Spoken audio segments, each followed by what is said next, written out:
Ba.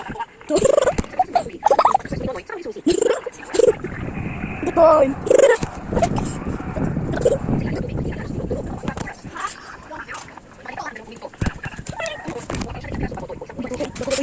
Halos isang oras na pagsisi.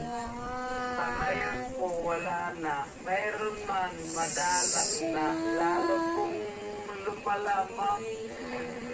Kwento ni Nonoy, 3 taon ng ganito ang sitwasyon na hanap buhay nila sa dagat.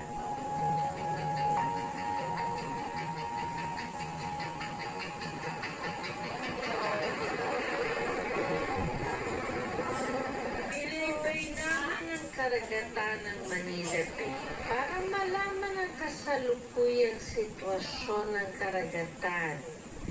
Hindi pa man nakalalayo, agad nang bumungad ang mga dredging vessel na kumukuha ng buhangin sa ilalim ng dagat. Dating malawak na karagatan ito ng Manila Bay, pero kung napapansin ninyo, parang may mga maliliit na isla ngayon dito. Bahagi kasi yan project hanggang matabunan na ang ilang area dito sa Manila Bay.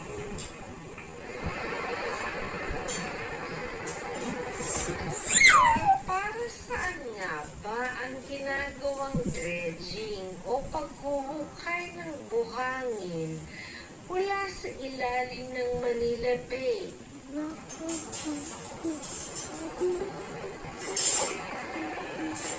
Ayon sa Philippine Reclamation Authority o PRA, apat na reclamation project ang may permit mula sa kanila.